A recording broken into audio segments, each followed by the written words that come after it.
Hello friends, എല്ലാവർക്കും നമസ്കാരം. നിങ്ങളേവരും കാത്തിരിക്കുന്ന നയനിയുടെയും ആദർശിന്റെയും നാളത്തെ വിശേഷത്തിലേക്ക് എല്ലാ കൂട്ടുകാർക്കും സ്വാഗതം. എല്ലാവർക്കും നല്ലൊരു ശുഭരാത്രി നേർന്നുകൊണ്ട് തന്നെ നമുക്ക് നാളത്തെ വിശേഷത്തിലേക്ക് കിടക്കാം. അതിനു മുമ്പായിട്ട് ആരെങ്കിലും നമ്മുടെ ഈ ചാനൽ കാണുന്നുണ്ടെങ്കിൽ, ആദ്യമായിട്ട് കാണുന്നുണ്ടെങ്കിൽ, ഇതുവരെ സബ്സ്ക്രൈബ് ഒന്നും ചെയ്തു വെച്ചിട്ടില്ലെങ്കിൽ തീർച്ചയായിട്ടും ഒന്ന് സബ്സ്ക്രൈബ് ചെയ്ത് വെച്ചോളൂ. അതോടൊപ്പം നമ്മുടെ വീഡിയോ ഇഷ്ടപ്പെടുന്നവർ ഒരു ലൈക്കും കൂടി അടിച്ചിട്ട് പോകാൻ മറക്കരുത്. അപ്പൊ നമുക്ക് നേരെ നാളത്തെ സൂപ്പർ ഹിറ്റ് വിശേഷത്തിലേക്ക് കിടന്നാലോ.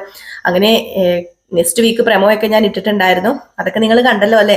അത് നമ്മുടെ ഈ വീഡിയോയുടെ താഴെ കിടപ്പുണ്ടേ. കാണാത്തവരുണ്ടെങ്കിൽ ഒന്ന് പോയി കാണണേ. അടിപൊളിയാണ്. നമ്മുടെ ഗോവിന്ദനും കനകയും സത്യം അറിയാൻ പോവുകയാണ് നയനയുടെ വായിൽ നിന്ന്. സഹി കെട്ടു കേട്ടോ. തന്റെ ഭർത്താവിനെ കുറിച്ച് കുറ്റം പറഞ്ഞ് ലാസ്റ്റ് സഹി കെട്ടിട്ട് നയന തുറന്നു പറയാണ്, എന്റെ ഭർത്താവിനെ ഇനി ഒന്നും പറഞ്ഞേക്കരുത്, എന്റെ ഭർത്താവ് ക്ലിയർ ആണ്, എന്റെ ഭർത്താവിന് ഒരു അവിഹിതവും ഇല്ല, എന്റെ ഭർത്താവ് എന്നും എന്നെ മാത്രമേ സ്നേഹിച്ചിട്ടുള്ളൂ, വേറെ ആരെയും എന്റെ സ്ഥാനത്ത് കാണാനായിട്ട് കഴിയില്ല, അതുകൊണ്ട് മിണ്ടിപ്പോകരുത്. ഞാനൊരു കാര്യം പറഞ്ഞേക്കാം, നിങ്ങളുടെ മൂത്ത മോളുടെ കെട്ടിയോനുണ്ടല്ലോ, കെട്ടിയോന്റെ കുഞ്ഞാ ചന്തുമോളെന്ന്. ഇങ്ങനെയൊന്നും അല്ലാട്ടോ പറയുന്ന രീതി വേറെയാണേ, ഞാനങ്ങ് പറഞ്ഞതാണേ. അപ്പം അതൊക്കെയാണ് കേട്ടോ ഇനിയിപ്പം അങ്ങോട്ടേക്ക് വരാൻ പോകുന്നത്.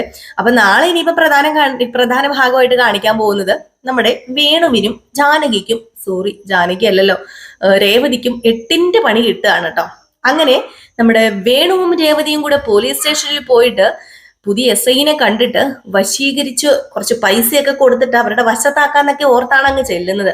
അവിടെ ചെന്ന് കഴിയുമ്പോഴല്ലേ മനസ്സിലാകുന്നത് ഈ പറയുന്ന SI നമ്മുടെ നന്ദു ആണെന്ന്. പിന്നെ എന്താണല്ലേ പുകില്, പിന്നെ പറയേണ്ടതില്ലല്ലോ. ഇനി ഒരു കളിയും നടക്കാൻ പോകുന്നില്ല.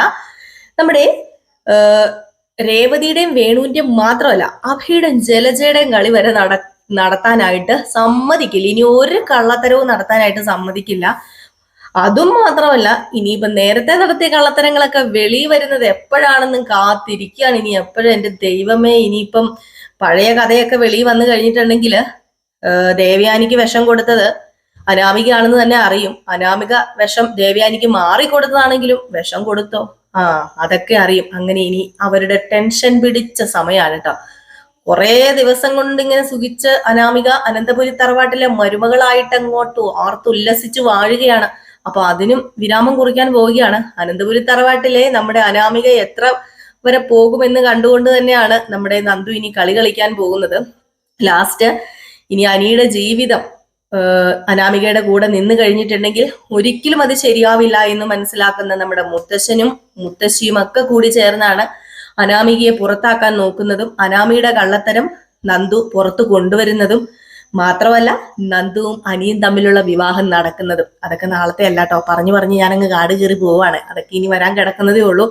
നാളെ അങ്ങനെ പോലീസ് സ്റ്റേഷനിൽ നിന്നും വളരെ സങ്കടപ്പെട്ട് ഇറങ്ങിപ്പോവാ. കേസും പൊക്കാണോ ഒക്കെ ആയിട്ട് വന്നാണ്. നന്ദുവിനെ അവിടെ നിന്ന് ഓടിക്കണം. നന്ദുവിന്റെ പേരിൽ കേസുണ്ടേ പിന്നെ ഈ തൊപ്പി തലേ കയറത്തില്ലല്ലോ. അപ്പൊ അതുകൊണ്ടാണ് സത്യം പറഞ്ഞു കഴിഞ്ഞിട്ടുണ്ടെങ്കിൽ നമ്മുടെ രേവതിയും വേണുവും കൂടെ വരുന്നത്. പ്ലാനുകളെല്ലാം പൊളിച്ചെടുക്കി നമ്മുടെ നന്ദു ഓടിക്കാണ്, വിട്ടോളാൻ പറയാണ്. എല്ലാം പെട്ടിയും പൊക്കാണോ ഒക്കെ എടുത്തോണ്ട് വിട്ടുപോക്കോ. ഈ പോലീസ് സ്റ്റേഷന്റെ പരിസരത്ത് പോലും രണ്ടിന്റെ തല കണ്ടുപോകരുത്. തെളിയാതെ കിടക്കുന്ന കേസുകളെല്ലാം തെളിയിച്ചിട്ടേ ഈ നന്ദു അടങ്ങൂന്ന്. അപ്പോഴേക്കും വേണു പറയുന്നുണ്ടേ, മോളെ നമ്മളൊക്കെ ഒരു കുടുംബക്കാരല്ലേ എന്ന്. ഇത്രയും നാള് കുടുംബക്കാരല്ലായിരുന്നു, ഇപ്പം മോളെ നമ്മളൊക്കെ ഒരു കുടുംബക്കാരാ. നീന്റെ ചേച്ചീനെ കല്യാണം കഴിച്ചു വിട്ടേക്കുന്നത് അനന്തപുരി തറവാട്ടിലേക്കാണ്, എന്റെ മകളെ കല്യാണം കഴിച്ചു വിട്ടേക്കുന്നതും അനന്തപുരി തറവാട്ടിലേക്കാണ്. നമ്മൾ തമ്മിൽ ഒരു ബന്ധമല്ലേ ഉണ്ടാകേണ്ടത്. പിന്നെ നന്ദു, നീ ഒന്ന് കണ്ണടക്കുകയാണെങ്കിൽ നിനക്ക് ഇപ്പം ഒരു SI ആയിട്ട് നീ വന്നതല്ലേ ഉള്ളൂ. അപ്പൊ നിനക്ക് കിട്ടുന്ന ശമ്പളത്തിനേക്കാൾ കൂടുതൽ കിമ്പളവും കിട്ടും. അങ്ങനെ കിമ്പളം വാങ്ങിക്കാൻ നീ തയ്യാറായി കഴിഞ്ഞാൽ നിനക്ക് ഒത്തിരി നാൾ ഇവിടെ നിൽക്കാം. ഇല്ലെങ്കിൽ മോളെ നീ ഇവിടെ നിന്ന് പോകുന്നു. അപ്പം നമ്മുടെ നന്ദു പറഞ്ഞു, ഭീഷണിപ്പെടുത്തലൊന്നും ഇവിടെ വേണ്ട, ഇതിനി ഈ നന്ദുവിന്റെ പരിധിയിലുള്ള സ്റ്റേഷനാണ്. ഇവിടെ നടക്കുന്ന പ്രശ്നങ്ങൾ എന്തൊക്കെയാണെന്ന് നന്ദുവിന്റെ ചെവിയിലെത്തും. അതുകൊണ്ട് മര്യാദയ്ക്ക് ജീവിച്ചാൽ നിങ്ങൾക്ക് കൊള്ളാം. മാത്രമല്ല മോളോടും പറഞ്ഞേക്കണം മര്യാദയ്ക്ക് ജീവിക്കാനായിട്ട്, അല്ലെങ്കിൽ അനന്തപുരി തറവാട്ടിൽ നിന്നും അവൾ ഇറങ്ങേണ്ടി വരും എന്നൊക്കെ നമ്മുടെ നന്ദു ഭീഷണിപ്പെടുത്തുന്നുണ്ട്. അങ്ങനെ നമ്മുടെ രേവതിയും വേണുവും കൂടെ വീട്ടിലേക്ക് ചെല്ലുകയാണ്. അനാമിക അവിടെ ഉണ്ട്. അനാമിക ചോദിക്കുകയാണ്, കാര്യങ്ങൾ എന്തായി, SIനെ കണ്ടോ എന്നൊക്കെ ചോദിക്കുമ്പോഴത്തേക്കും SIനെ കണ്ടു.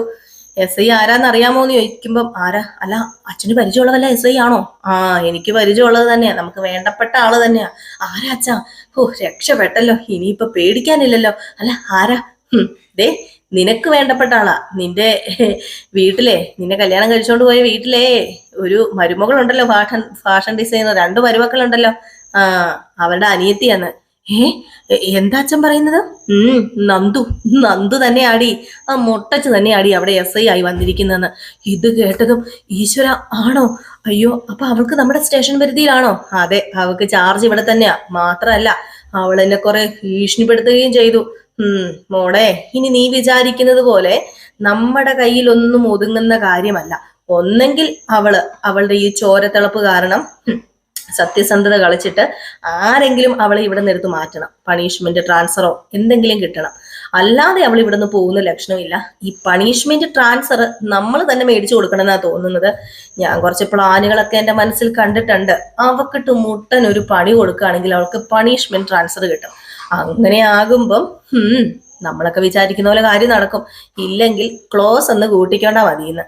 ഏതായാലും സമാധാനം പോയില്ലേ. ഇതൊക്കെ കഴിഞ്ഞിട്ട് നമ്മുടെ അഭിനെ കാണിക്കാണ്. അഭിയാണെങ്കിൽ ജ്വല്ലറിയിൽ വലിയ വലിയ കള്ളത്തരങ്ങൾ നടത്തുവാനുള്ള പ്ലാനിലും ഇതിലും ഒക്കെയാണ് കേട്ടോ. ഭയങ്കര കള്ളത്തരങ്ങളും നടത്തി അട്ടിമറിച്ചു വേണം ഇനി നമ്മുടെ അഭിക്ക് കുറെ സ്വത്തും പണമൊക്കെ ഉണ്ടാക്കാനായിട്ട്. എവിടെ ആർക്ക് കൊടുക്കാൻ? കണ്ട പെണ്ണുങ്ങൾക്ക് കൊടുക്കാനായിട്ട്. നവ്യക്ക് ഇത് വല്ലതും അറിയോ? നവ്യാണെങ്കിലോ വീട്ടിലിരിക്കുകയാണ്. നവ്യക്ക് സന്തോഷമുള്ളൂ. നവ്യയുടെ അനിയത്തിയാണല്ലോ പോലീസ് ആകുന്നത്, SI ആകുന്നത്. ഈ സമയത്താണെങ്കിൽ അഭി വീട്ടിലെത്തി കഴിഞ്ഞപ്പോഴത്തേക്കും അഭിയും അറിഞ്ഞു ഈ പരിസരത്തെ സ്റ്റേഷനിൽ, അതായത് അവിടുത്തെ ഒരു ആ പരിസരത്തെ സ്റ്റേഷനിൽ തന്നെയാണ് നന്ദുവിന് ജോലിന്ന്. ഇത് കേട്ട ഉടനെ നമ്മുടെ ജലജോട് പറയുന്നുണ്ട്, എല്ലാം ശരിയാണ്, പക്ഷെ ഈ കാര്യത്തിൽ മാത്രം നമ്മുടെ കൂടെ നവ്യ നിൽക്കത്തില്ല. കാരണം നവ്യയുടെ അനിയത്തിയാണല്ലോ. അവളുടെ അനിയത്തി ആയതുകൊണ്ട് തന്നെ നമ്മൾ ഇനിയിപ്പൊ അവക്കിട്ട് പണിയാൻ നിന്ന് കഴിഞ്ഞിട്ടുണ്ടെങ്കിൽ സമ്മതിച്ചു തരത്തില്ല നവ്യാന്ന്. അപ്പോഴാണ് ജലജ പറയുന്നത്, മോനെ നീ സൂക്ഷിച്ചും കണ്ടുമൊക്കെ നിന്നോ, ഇല്ലെങ്കിൽ ഇനിയിപ്പൊ എന്നും പോകുന്ന പോലെ പോകാൻ പറ്റത്തില്ല. അതുകൊണ്ട് സൂക്ഷിച്ചും കണ്ട് നിന്ന്. ഒരു ബ്രാഞ്ച് നിന്റെ കയ്യിലുണ്ട്. ആ ബ്രാഞ്ച് നീ ഇനിയിപ്പൊ നല്ലതുപോലെ നോക്കി വിശ്വാസം നീ പിടിച്ചെടുക്ക്. പിന്നെ നിന്റെ ഭാര്യയുടെ വിശ്വാസം നിനക്ക് വേണ്ടോളം ഇപ്പൊ ഉണ്ടല്ലോ, അവളെ നീ കൈവിട്ട് കളയരുത്. അവളെ നമുക്ക് തിളപ്പിച്ചിട്ട് അവളും അവളുടെ ചേച്ചിയും തമ്മിൽ അടിച്ചു പിരിഞ്ഞ് അവൾ ഇവിടെ നിന്ന് ഇറങ്ങണം. നയന അവളെ ഇറങ്ങിക്കഴിഞ്ഞിട്ടുണ്ടെങ്കിൽ പിന്നെ പുറകെ നമുക്ക് ഇറക്കാലോ നവ്യനെയും കുഞ്ഞിനെയും. അത് തന്നെയാണ് ഇവരുടെ പ്ലാൻ കേട്ടോ. ഏതായാലും ഭയങ്കര സന്തോഷത്തിൽ തന്നെയാണ് നവ്യ ഉള്ളത്. അങ്ങനെ നവ്യ അഭി വന്നതേ പറയുകയാണ്, അഭി ദേ നമ്മുടെ നന്ദുമോക്കെ അവിടെ ജോലി കിട്ടിയിരിക്കുന്ന, അവൾക്ക് ആദ്യത്തെ പോസ്റ്റിങ് നമ്മുടെ സ്റ്റേഷൻ പരിധി തന്നെയാ, അതും മുത്തശ്ശനെ തയ്യാറാക്കി കൊടുത്തത്. ഇത് കേട്ടതും നമ്മുടെ അഭിക്ക് വലിയ സന്തോഷമൊന്നുമില്ല. പക്ഷെ അങ്ങനെ സന്തോഷമില്ലെന്ന് പറയാൻ പറ്റില്ലല്ലോ. സന്തോഷം മുഖത്ത് അഭിനയിച്ച് കാണിച്ചല്ലേ പറ്റൂ. അതുകൊണ്ട് അഭിനയിച്ചങ്ങ് തകർക്കുക. അങ്ങനെ അഭി പറയാ, രക്ഷപ്പെട്ടു. ഇനിയിപ്പം എന്തെങ്കിലും പ്രശ്നം വന്നു കഴിഞ്ഞിട്ടുണ്ടെങ്കിൽ നമുക്ക് നന്ദു ഉണ്ടല്ലോ. അതൊക്കെ ശരിയാ അഭി. അല്ല പിന്നെ നമ്മൾ എന്ത് തെറ്റ് ചെയ്താലും അവള് നമ്മുടെ കൂടെ നിൽക്കുമൊന്നുമില്ല. ഇതിപ്പം അഭിയാണെങ്കിലും ഞാനാണെങ്കിലും നയനയാണെങ്കിലും അവൾ ഒരിക്കലും തെറ്റിന്റെ കൂടെ നിൽക്കാൻ പോകുന്നില്ല.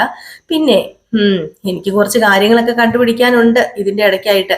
അല്ല നിനക്ക് എന്ത് കാര്യങ്ങളാണ് കണ്ടുപിടിക്കാനുള്ളത്? അല്ല കുറെ കാര്യങ്ങളൊക്കെ ഉണ്ടല്ലോ, കുറെ കാര്യങ്ങൾ തെളിയാനുണ്ട്. അല്ല അറിയാലോ, അബിക്ക് പണ്ട് ഇവിടുന്ന് ഒരു നെക്ലേസ് മോഷണം പോയിട്ട് എന്റെ അച്ഛനെയും അമ്മേനെയും വിളിച്ചു വരുത്തി ഇവിടെ എന്തൊക്കെ നടത്തി. ആ കേസൊക്കെ ഒന്ന് തെളിയണം. അതാരാണ് മോഷ്ടിച്ചതെന്നൊക്കെ വരണം വെളിയില്. അങ്ങനെ വന്നു കഴിഞ്ഞാലേ അതാരാ മോഷ്ടിച്ചതെന്ന് അറിയാൻ പറ്റത്തുള്ളൂ. എന്റെ അച്ഛനും അമ്മയും അന്ന് ഒരുപാട് അപമാനപ്പെട്ടിരുന്നു. ഒരുപാട് അപമാനം സഹിക്കാൻ വയ്യാതെ അവര് കടുങ്കൈ വരെ ചെയ്യാൻ നോക്കിയതാ. പിന്നെ ഇവിടുത്തെ മുത്തച്ഛനും മുത്തശ്ശിയൊക്കെ കാരണം അതിൽ നിന്ന് പിന്മാറിയത്. അതുകൊണ്ട് തന്നെ ഇനി ഇപ്പൊ ആരുടെയും കളി നടക്കാൻ പോകുന്നില്ല എന്നൊക്കെ പറയാ. അപ്പോഴേക്കും നമ്മുടെ അഭി മനസ്സിൽ വിചാരിക്കുക, എടി നിന്റെ അനിയത്തിനെ കൊണ്ടുവന്നിട്ട് എന്നെ അങ്ങോട്ട് മിഴുങ്ങാന്ന് വിചാരിച്ചാലേ അത് നടക്കാൻ പോകുന്നില്ലടേ.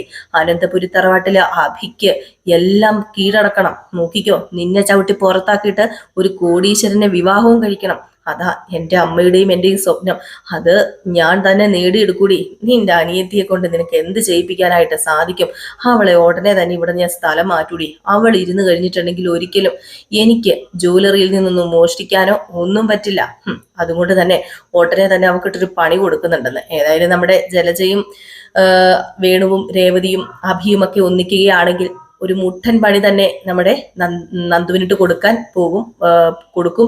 പക്ഷെ ആ പണി തിരിച്ച് നമ്മുടെ അഭിക്ക് തന്നെ വരികയും ചെയ്യും. ഏതായാലും കാത്തിരുന്ന് തന്നെ കാണാം. തെളിയാതെ കിടക്കുന്ന വേണുവിന്റെ പല കേസുകളും. ഈ വേണു എന്ന് പറയുന്നത് നിസ്സാരക്കാരനാണ്, ഒരു പേരും കള്ളനാണെന്നേ. പുള്ളിക്കാരന് ഒത്തിരി പേരുടെ കയ്യിൽ നിന്ന് പൈസയൊക്കെ മേടിച്ച് പല കൊള്ളകളും ഒക്കെ അടിച്ച് ജീവിക്കുന്ന ഒരു ആളാണ് ഈ വേണു. അപ്പൊ അതൊന്നും അറിയില്ലല്ലോ. അപ്പൊ അതൊക്കെ നമ്മുടെ നന്ദു പുറത്ത് കൊണ്ടുവരുവേ. ഏതായാലും ഇത്രയൊക്കെയാണ് നാളെ കാണിക്കുന്നത്. നാളെ നമ്മുടെ നന്ദു ആ സ്റ്റേഷൻ പരിധിയിൽ ജോയിൻ ചെയ്യുന്നതും അപ്പൊ അതിനെ സംബന്ധിച്ചുള്ള കുറച്ച് കാര്യങ്ങളൊക്കെ തന്നെയാണ്. അത് കഴിഞ്ഞിട്ട് ഇനിയിപ്പോ നമ്മുടെ നയന അഭിയെ കുറിച്ചുള്ള സത്യമൊക്കെ തുറന്നു പറയത്തുള്ളൂ കേട്ടോ. അപ്പൊ ഏതായാലും ഞാൻ ഇതും കൊണ്ട് സ്റ്റോപ്പ് ചെയ്യാണ്. പ്രമോയല്ലേ, ഒത്തിരി വലിച്ചു നീട്ടുന്നില്ല കേട്ടോ. അപ്പൊ നാളെ ഫുൾ വിശേഷവുമായിട്ട് കറക്റ്റ് 7:30 ഞാൻ വരുന്നതായിരിക്കും. അപ്പൊ എല്ലാവരും കാത്തിരിക്കാട്ടോ. പിന്നെ നമ്മുടെ അലീനയുടെ കഥ നമ്മള് ഇടുന്നുണ്ട് റിയൽ സ്റ്റോറിക്കകത്ത്. കൂടെ നമ്മുടെ ഓൺലൈൻ ബിസിനസ്സും തകർത്തിയായിട്ട് പോകുന്നുണ്ട് കേട്ടോ. ഇപ്പൊ ഒരുപാട് താങ്ക്സ് ഉണ്ട്. നമുക്ക് പെട്ടെന്ന് ഇൻക്വയറീസ് എത്തുന്നുണ്ട്. അതുപോലെ തന്നെ ഔട്ട് ഓഫ് സ്റ്റോക്ക് ഒക്കെ ആവുകയാണ്. അപ്പം നിങ്ങൾക്ക് ഇഷ്ടപ്പെടുകയാണെങ്കിൽ അപ്പോൾ തന്നെ ഞാൻ വാട്സപ്പ് നമ്പർ കൊടുത്തിട്ടുണ്ടല്ലോ, അപ്പൊ തന്നെ നിങ്ങൾ സ്ക്രീൻഷോട്ട് എടുത്തിട്ടൊന്ന് അയച്ചാൽ മതി കേട്ടോ. അപ്പൊ തന്നെ അയക്കണം. 2 ദിവസം കഴിഞ്ഞുള്ള വീഡിയോ നിങ്ങൾ നോക്കണ്ട. ആ വീഡിയോ നോക്കി കഴിഞ്ഞിട്ടുണ്ടെങ്കിൽ അതിനകത്ത് നിങ്ങൾ ഇട്ടോ, ഞാൻ ഉണ്ടെങ്കിൽ ഞാൻ നിങ്ങൾക്ക് തരാം. പക്ഷേ 2 ദിവസം കഴിയുമ്പോഴത്തേക്ക് ഔട്ട് ഓഫ് സ്റ്റോക്ക് ആയി പോകുന്നുണ്ട് കേട്ടോ. ഇപ്പൊ നല്ല രീതിയിൽ തന്നെ നമുക്ക് നമ്മുടെ സെയിൽ നടക്കുന്നുണ്ട്, പ്രതീക്ഷിക്കാത്ത രീതിയിൽ തന്നെ. അപ്പം നിങ്ങളൊന്ന് ആദ്യമായിട്ട് നമ്മുടെ വീഡിയോസ് ഒക്കെ കാണുകയാണെങ്കിൽ ഒന്ന് ഷോർട്ട് കൂടെ ഒക്കെ എടുത്ത് നോക്കുക. ഓണ കളക്ഷൻസ് ഒക്കെ കുറേ വന്നിട്ടുണ്ട്. അപ്പൊ ഇനിയും ഒരുപാട് ഇടാനുണ്ട്, കുറെ പെൻഡിങ്ങിൽ കിടപ്പുണ്ട്. അതൊക്കെ നമ്മൾ ഇടുന്നതായിരിക്കും കേട്ടോ. അപ്പൊ എല്ലാവരും കാത്തിരിക്കുക. Tata bye bye. ലൈക്കും കൂടെ ചെയ്ത് കൂടെ ഒരു ഹൈപ്പും കൂടെ ചെയ്തിട്ട് പോകാൻ മറക്കരുതേ.